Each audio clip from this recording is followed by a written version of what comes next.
Halo semuanya, salam jumpa bersama saya Yuni Jaga. Di video kali ini kita akan membahas tentang cara belajar remaja dan pemuda di era pandemi COVID-19.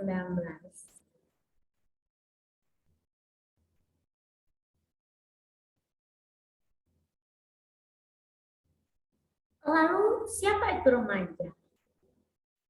Menurut WHO, remaja dan pemuda adalah mereka yang berusia 10 sampai 24 tahun. Sedangkan menurut Undang-Undang Republik Indonesia Nomor 40 Tahun 2009 mengatakan bahwa pemuda adalah mereka yang berusia 16 sampai 30 tahun.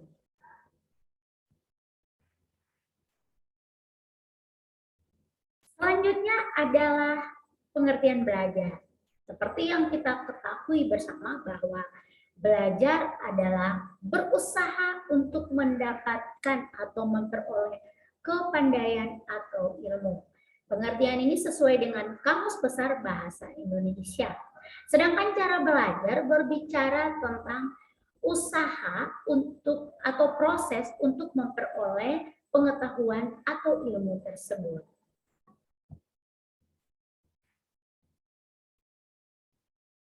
Kita semua tentu mengakui bahwa belajar itu adalah suatu kegiatan yang menyenangkan.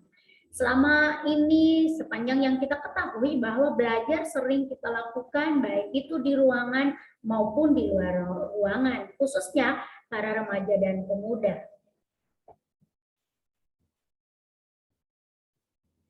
Namun yang perlu kita ketahui bersama bahwa ternyata setiap generasi itu memiliki cara belajar yang berbeda-beda.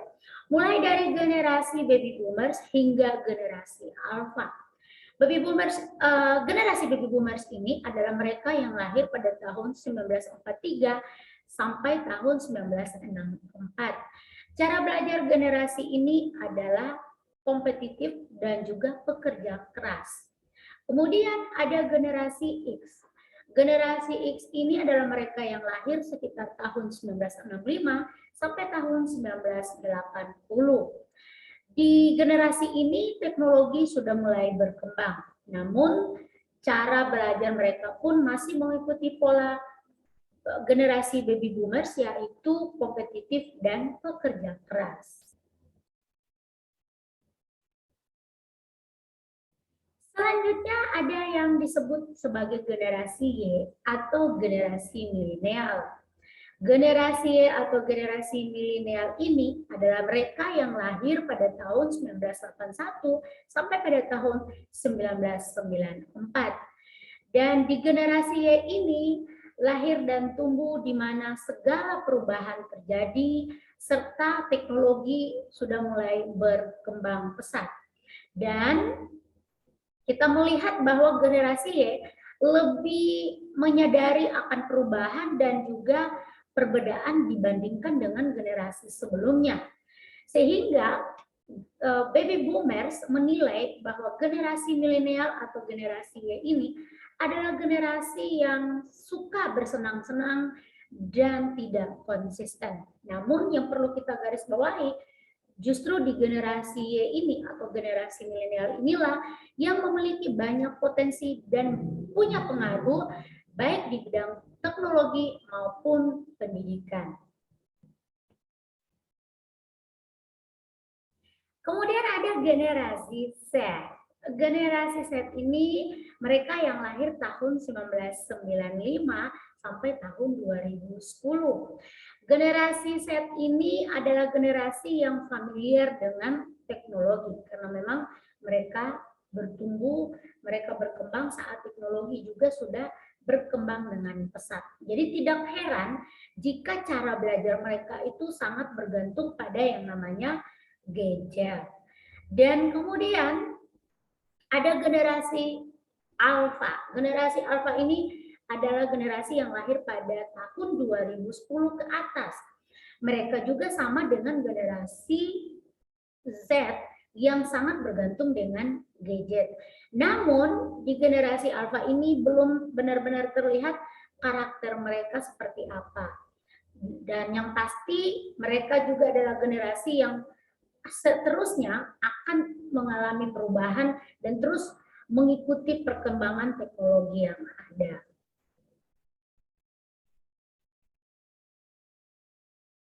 Ada generasi Y dan Z.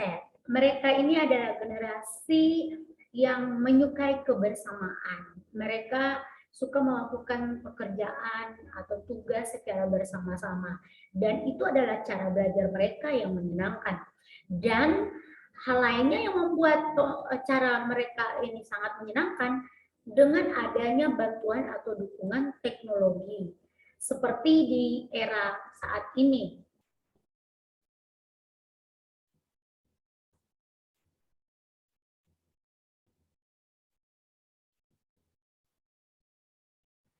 Ya, kebersamaan itu terlihat baik mereka ada di sekolah, di pertemuan-pertemuan di luar sekolah, dan itu adalah hal yang membuat mereka merasakan kebersamaan itu sangat kuat. Segala sesuatunya menyenangkan bagi mereka dan tidak terbatas pada satu tempat. Mereka senang berada di tempat yang berbeda-beda. Namun sayangnya kebersamaan yang selama ini mereka rasakan justru berubah secara drastis ketika pada tahun 2019 yang lalu, tepatnya di bulan Desember, muncul virus corona atau COVID-19 yang bermula dari Wuhan, Cina, dan kemudian menginfeksi semua manusia yang ada di berbagai negara. Akibatnya, banyak mengganggu aktivitas manusia di bidang pendidikan, di bidang ekonomi, di bidang berbagai bidang lainnya. Sehingga WHO beserta bekerja sama dengan negara-negara yang ada berupaya untuk menghentikan penyebaran COVID-19 ini dengan cara melakukan atau menutup sementara rumah-rumah ibadah, gedung sekolah, perkantoran, transportasi udara, laut, dan udara, termasuk juga memberi peraturan bagaimana orang harus stay home atau tinggal di rumah, sehingga segala sesuatu yang dikerjakan semuanya dilakukan dari rumah.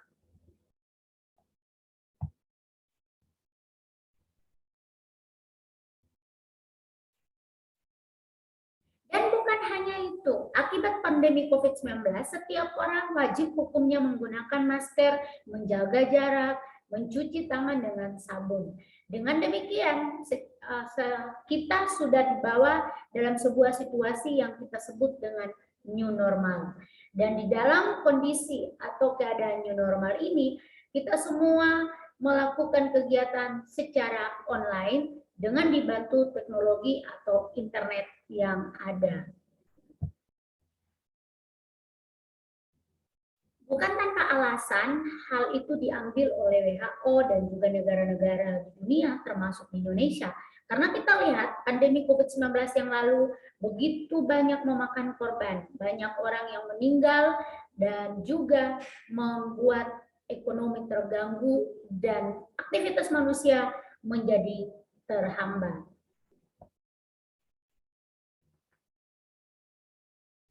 Dengan keadaan dan situasi seperti ini, mau tidak mau, suka tidak suka, pendidik, orang tua, pegawai, karyawan, harus mampu menguasai teknologi.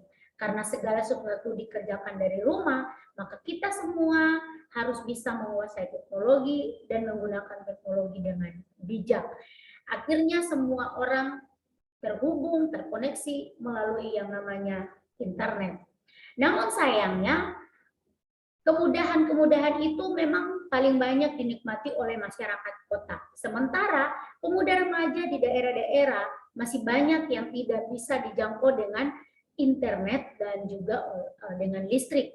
Sehingga banyak berita pada waktu lalu di masa pandemi, kita temukan banyak pemuda remaja khususnya di daerah-daerah yang belajar dengan mencari jaringan, memanjat pohon, kemudian mendaki ke gunung, dan berbagai cara lain demi untuk bisa mengerjakan tugas secara online. Hal yang kita syukuri dengan adanya pandemi ini, guru-guru, orang tua, dan juga peserta didik makin kreatif. Kreatifnya dengan cara menggunakan teknologi ini, berbagai ide-ide kreatif muncul. Orang tua, guru juga mulai tertantang untuk mencoba hal-hal baru menggunakan teknologi. Guru-guru juga tidak hanya terpaku pada pola yang sama, tapi juga akhirnya mulai belajar menggunakan internet, kemudian juga menggunakan media-media yang lain untuk menyampaikan bahan ajar kepada pemuda dan remaja. Ya, melihat kondisi atau keadaan seperti ini, maka bisa kita simpulkan bahwa memang dari segi teknis, belum semua remaja dan pemuda itu memiliki fasilitas yang memadai untuk mendukung pembelajaran online. Dan juga kemampuan memanfaatkan teknologi pembelajaran yang ada, khususnya di daerah ya.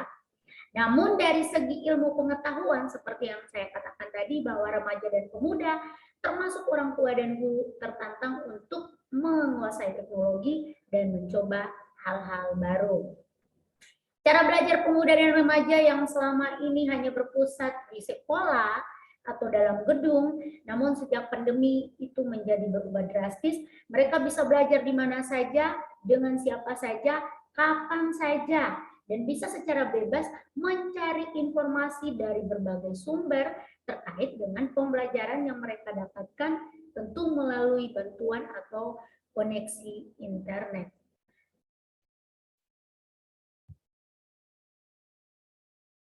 Ya, itu tadi tentang cara belajar pemuda dan remaja di era pandemi COVID-19 dan bagaimana mereka melakukannya.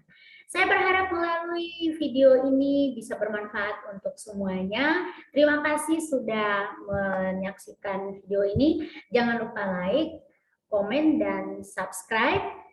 Salam sehat untuk semuanya. Sampai jumpa dan terima kasih.